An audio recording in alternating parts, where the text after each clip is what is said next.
السلام علیکم ورحمۃ اللہ وبرکاتہ۔ امید ہے کہ آپ تمام حضرات بخیر و عافیت ہوں گے۔ آپ تمام حضرات کی خدمت میں بہت قیمتی بات لے کر حاضر ہوا ہوں۔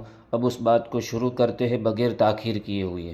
ہے تنگ دستی کے، یعنی کچھ ایسے اسباب ہیں کہ جن کی وجہ سے اللہ تعالیٰ رزق کو ذرا کم کر دیتے ہیں، بند کر دیتے ہیں، تو وہ جاننا بھی ضروری ہے۔ چنانچہ مختصراً میں بتاتا چلوں کہ جو بندہ کھڑے ہو کر جوتے پہن کر ننگے سر کھانا کھاتا ہے، اللہ اس کا رزق تھوڑا کر دیتے ہیں۔ اور اگر آپ دیکھیں تو آج کل کی دعوتوں میں یہی سلسلہ ہے۔ شادی بیاہ میں، ہوٹلوں میں، شادی ہالوں میں اکثر لوگ کھڑے ہو کے کھانا کھاتے ہیں، سر پہ کپڑا بھی نہیں ہوتا اور جوتے بھی پہنے ہوئے ہوتے ہیں۔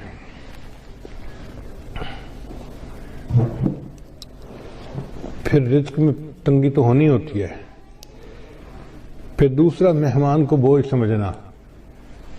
جو لوگ مہمان کے آنے کو بوجھ سمجھیں اور اس فکر میں لگ جائیں کہ جی آ گیا ہے تو کہاں سے اس کو کھلائیں گے اور کتنا اس کو کھلائیں گے اور کتنے دن رہے گا۔ مہمان بعد میں آتا ہے، اللہ مہمان کا رزق پہلے بھیجتے ہیں، تو الحمدللہ ثم الحمدللہ اللہ تعالیٰ خیر فرما دیتے ہیں۔ بلکہ میں تو یہ سمجھتا ہوں کہ ہمیں اللہ مہمانوں کی برکت سے روزی دیتے ہیں۔ ایک دن میں کھانا کھا رہا تھا تو میری بہو کہنے لگی کہ ابو جی ایک بندہ ہے انڈیا کا، بڑا مالدار ہے، اس نے پورا سال ہر روز بندے کو ہر روز 1000 بندوں کو کھانا کھلایا۔ اب وہ بڑی حیران تھی کہ 1000 بندوں کو کھانا ہر روز وہ کھلاتا تھا۔ جب اس نے بات کر لی تو میں نے کہا کہ بیٹا وہ تو امیر آدمی ہے، وہ تو 1000 بندوں کو دن میں ایک دفعہ کھانا پورا سال کھلاتا ہے۔ ہم فقیر لوگ ہیں اور ہم الحمدللہ 1000 طلباء کو دن میں 3 مرتبہ کھانا کھلاتے ہیں۔ صبح ناشتہ بھی ہوتا ہے، دوپہر کا کھانا بھی ہوتا ہے، رات کا کھانا بھی ہوتا ہے، اور پورا سال اللہ روزی پہنچا دیتے ہیں۔ تو حیران ہوئی، کہنے لگی ہاں بات تو ٹھیک ہے۔ میری وائف پاس بیٹھی ہوئی تھی تو وہ کہنے لگی کہ میں ایک بات بتاؤں۔ میں نے کہا کیا؟ کہنے لگی کہ ہماری شادی کو 30-35 سال ہو گئے ہیں اور اس 30-35 سال میں ایک دن بھی ایسا نہیں گزرا کہ ہمارے گھر میں مہمان کا کھانا نہ بنا ہو۔ میں نے اللہ کا شکر ادا کیا کہ یا اللہ تیرا کرم اور تیرا احسان ہے کہ الحمدللہ 35 سال میں ہر روز مہمان کا کھانا گھر میں بن رہا ہے، ایک دن بھی ایسا نہیں کہ مہمان گھر میں نہ ہو۔ تو میں تو یہ سمجھتا ہوں کہ اللہ ہمیں رزق جو دیتے ہیں وہ مہمانوں کی وجہ سے دیتے ہیں، تو مہمان نوازی سے کبھی پریشان نہیں ہونا چاہیے۔ پھر تیسرا سبب ہے بغیر بسم اللہ پڑھے کھانا کھا لینا، ہاتھ دھوئے بغیر کھانا کھا لینا۔ یہ بھی بیماری عام ہے۔ دسترخوان لگے ہوتے ہیں، نہ ہاتھ دھوئے جاتے ہیں، نہ بسم اللہ پڑھی جاتی ہے، نہ کھانے کی دعا پڑھی جاتی ہے، جس وجہ سے پھر تنگ دستی آ جاتی ہے اور اس کے دروازے بند ہو جاتے ہیں۔ پھر کھانے کے برتن کو صاف نہ کرنا، یہ بیماری بھی عام ہے۔ ہم لوگ کھانا کھاتے ہیں اور کچھ تھوڑا سا کھانا آخر پہ بچا دیتے ہیں، حالانکہ اسی کھانے میں برکت ہوتی ہے۔ سنت یہ ہے کہ اگر 3 لقمے کھانا موجود ہے تو اس کو تو چھوڑ دیں تو کوئی اور کھا لے گا، چلو بھائی۔ اگر اتنا کھا لیا کہ 3 لقمے رہ گئے تو اس کو خالی نہ چھوڑیں، اب اس کو پلیٹ کو اچھی طرح صاف کر دیں تاکہ اللہ کی نعمت ضائع نہ ہو، اللہ کی نعمت جو ہے وہ کسی انسان کے کام آ جائے۔ مگر اس میں ایسے لگتا ہے کہ جیسے یہ بندہ غریب ہے، اور امیر لوگ جو ہیں وہ ذرا شاہانہ دماغ کے ہوتے ہیں، تو وہ ڈالتے زیادہ ہیں، آدھا کھا لیتے ہیں، آدھا چھوڑ دیتے ہیں۔ یہ جو آدھا کھانا اور آدھا چھوڑنا ہے یہ بھی رزق میں تنگی کا سبب بنتا ہے۔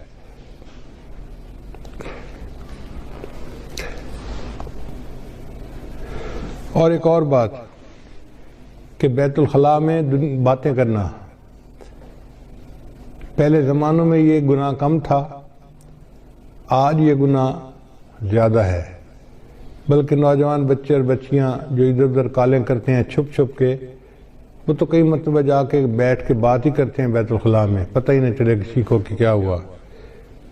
بیت الخلاء میں باتیں کرنے سے فرشتوں کو بھی تکلیف ہوتی ہے اور رزق کے اندر بھی تنگی کر دی جاتی ہے۔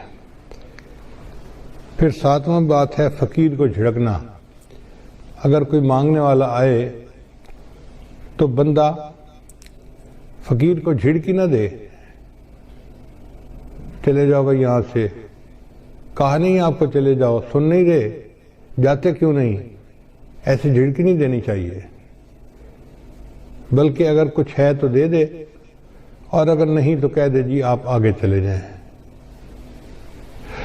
ہم ایک مرتبہ حرم شریف میں بیٹھے ہوئے تھے تو ایک UK کا بندہ حضرت کے پاس آیا مطاف کے اندر، کہنے لگا حضرت میں حج کے لیے آیا ہوں، لیکن یہاں مطاف میں تو مانگنے والے بہت ہیں، ہر تھوڑی دیر کے بعد کوئی فقیر آ جاتا ہے مانگنے والا، اب سمجھ نہیں آتی کہ ہم کس کو دیں اور کس کو نہ دیں۔ اگر ہم ہر کسی کو دے دیں تو ان کی تو عادت بگڑ جائے گی، تو دل چاہتا ہے کہ ان کو نہ دیں، اور اگر ہم نہ دیں تو پھر کون دے گا، تو دل چاہتا ہے دے بھی صحیح، تو اب فیصلہ کرنا مشکل ہوتا ہے۔ تو اب بتائیں کہ ہم کس کو دیں، ہمیں کیسے پتہ چلے کہ کون مستحق ہے اور کون مستحق نہیں ہے؟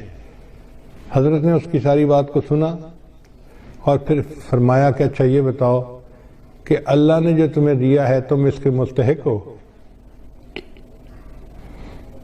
اس نے کہا نہیں۔ تو حضرت نے فرمایا جب تم اس کے مستحق نہیں اور اللہ نے پھر بھی تمہیں دے دیا ہے، تم بھی اللہ کے خلق کو اپناؤ، دے دو، مستحق ہے یا نہیں یہ تمہارا مسئلہ نہیں، یہ اللہ کا مسئلہ ہے۔ تو بندہ چپ تو ہو گیا، مگر اس کے دل میں سوال تو بہرحال تھا، تو حضرت نے بھانپ لیا کہ اس کے دل میں سوال ابھی باقی ہے، تو پھر حضرت نے اس کو بات پیار سے سمجھائی۔ حضرت نے فرمایا کہ دیکھو وہ بندہ تمہارے پاس مانگنے آیا ہے، مان لیا کہ وہ صاحب حیثیت ہے اور عادتاً مانگ رہا ہے، تم اسے اس لیے دے دو کہ اللہ کا شکر ادا کرو کہ اللہ تو نے مجھے دینے والوں میں سے بنایا، لینے والوں میں سے نہیں بنایا۔ یہ بھی تو ہو سکتا تھا اللہ تجھے اس کے حال میں ڈال دیتا اور تو لوگوں سے مانگتا پھرتا۔ تو اللہ تعالیٰ کی اس نعمت کا شکر ادا کرتے ہوئے دے دیا کرو کہ اللہ تو نے مجھے لینے والا نہیں، تو نے مجھے دینے والا بنایا ہے، میں تیرے نام پہ دے رہا ہوں۔ اس پہ اس کے دل کے اندر تسلی ہو گئی اور اس نے حضرت کے ماتھے کا بوسہ لیا اور خوش ہو کے واپس چلا گیا۔ تو اس لیے اگر کوئی فقیر آئے تو اس کو جتنا دے سکتے ہیں دیں، اور اگر نہیں دے سکتے تو پیار سے کہیں جی آپ آگے چلے جائیں، اس کو جھڑکی نہ دیں، اس کو ڈانٹ ڈپٹ نہ کریں۔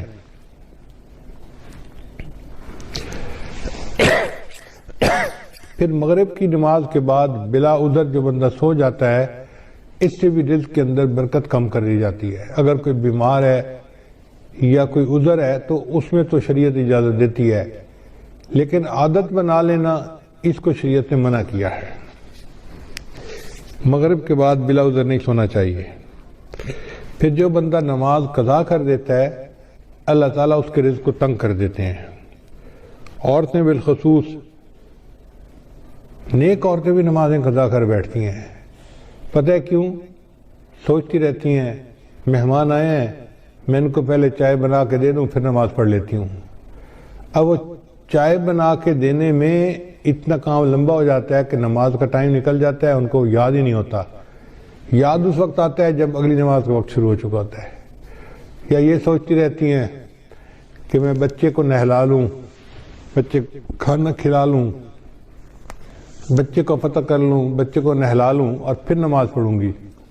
یہ جو پھر کا مسئلہ ہے نا، نماز قضا کرنے کی بنیاد یہی ہے، نماز کو کبھی پھر پہ نہیں رکھنا چاہیے۔ ابھی پہلے نماز پڑھیں، بعد میں جو کرنا کرے۔ اس لیے جب نماز کا وقت ہو جائے تو نماز پڑھیں اور اس کے بعد جو کرنا ہے کریں۔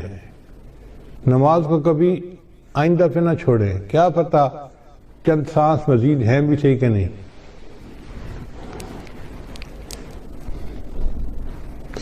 ہمیں ایک مرتبہ اس کا بہت عجیب تجربہ ہوا۔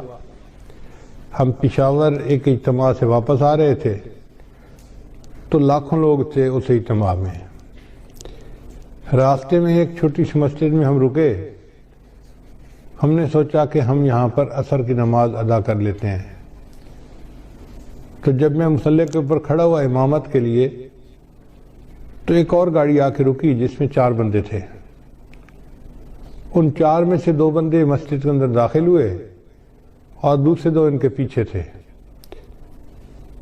تو پیچھے والوں نے ان کو کہا یار یہاں تو پہلے ہی نمازی کافی ہیں, چلو ہم عصر کی نماز آگے پڑھ لیں گے. تو جو اندر آئے ہوئے لوگ تھے نا وہ بھی باہر نکل گئے اور گاڑی میں بیٹھ گئے اور گاڑی چلی گئی. خیر ہم نے نماز ادا کی. پھر اس کے بعد ہم آگے چلے اسلام آباد کی طرف آ رہے تھے. کوئی 10 میل کے بعد ہم نے دیکھا کہ اس پہلے والی گاڑی کا ایکسیڈنٹ ہوا ہے اور ایکسیڈنٹ اتنا فیٹل تھا کہ چاروں کے چاروں بندے مر گئے تھے. تو ہم نے جب اس گاڑی کو دیکھا تو گاڑی کو تو پہچان لیا. تو لوگوں نے ہمیں بتایا کہ جی ایکسیڈنٹ اتنا برا تھا کہ ایک بندہ بھی نہیں بچا, سب مر گئے. اس وقت مجھے خیال آیا کہ یا اللہ اگر یہ رکے تھے جیسے نماز وہاں پڑھ کے پھر چلتے تو ایک تو وقت کی عصر کی نماز بھی ادا ہو جاتی اور دوسرا اس کی وجہ سے برکت بھی ہو جاتی. اب یہ انہوں نے عصر کی نماز ادا نہیں کی ہوگی, نیت تھی پڑھنے کی لیکن بن پڑھے دنیا سے چلے گئے. تو کون جانتا ہے موت کا وقت کتنا قریب ہے. اس لیے اگر پھر پہ ڈال دینا جی کہ پھر نماز پڑھیں گے تو اس میں نماز بھی قضا ہو جاتی ہے اور انسان نقصان بھی اٹھاتا ہے. ابھی نماز پہلے پڑھیں جب ٹائم ہو جائے, اور عورتوں کے لیے تو اول وقت میں نماز پڑھنا بھی زیادہ فضیلت ہے. بس اذان کے انتظار میں رہیں. گھر کے اندر ایک بورڈ ہونا چاہیے جس پر نماز کے ٹائمنگ لگے ہوئے ہوں. بچے بڑے اس بورڈ کو دیکھیں اور جیسے ہی نماز کا ٹائم ہو جائے بس وضو کیا, پہلے نماز پڑھی, بعد میں جو کرنا ہے بعد میں کرتے رہیں گے. پھر 11ویں چیز جس سے رزق میں کمی آتی ہے وہ ہے جھوٹ بولنا. جو بندہ جتنا زیادہ جھوٹ بولتا ہے اللہ اس کے رزق کو اتنا تنگ کر دیتے ہیں. اللہ اکبر, شاید آج ہمارے رزق کے اندر جو تنگی ہے اس کی بنیادی وجہ یہ جھوٹ ہی ہے. جھوٹ ہم نے انفرادی طور پر نہیں, قوم میں اجتماعی طور پر آ گیا ہے. جس بندے سے بات کریں وہی جھوٹ میں بات کرے گا, اور اس کا نام ہم نے بہانہ رکھ دیا. جی میں نے اس کے سامنے بہانہ کیا. بیوی کہتی ہے میں نے خاوند کے سامنے بہانہ کیا. بیٹا کہنا ہے میں نے ابو کے سامنے بہانہ کیا. شاگرد کہتے ہیں میں نے استاد کے سامنے بہانہ کیا. حالانکہ یہ بہانہ صریح جھوٹ ہوتا ہے اور اس جھوٹ سے بچنے کی ضرورت ہے.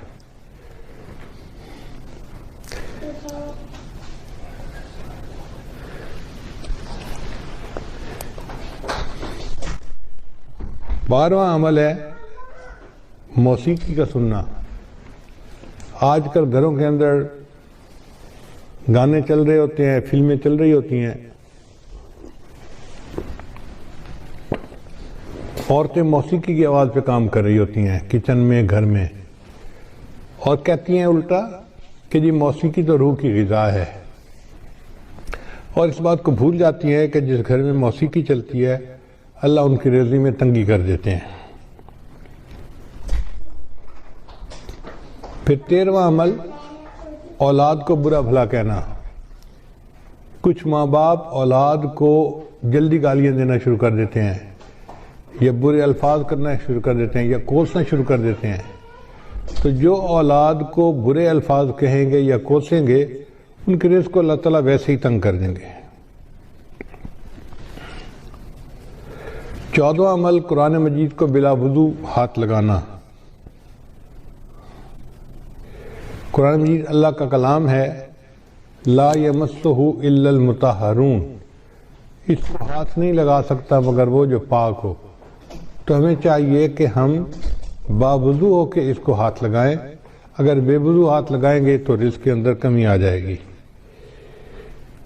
پھر 15واں عمل جس سے رزق میں کمی آتی ہے نامحرم کو دیکھنا. یہ بد نظری کی عادت آج اتنی عام ہو گئی ہے, چاہے آتے جاتے بازار میں دیکھے, گلی میں دیکھے,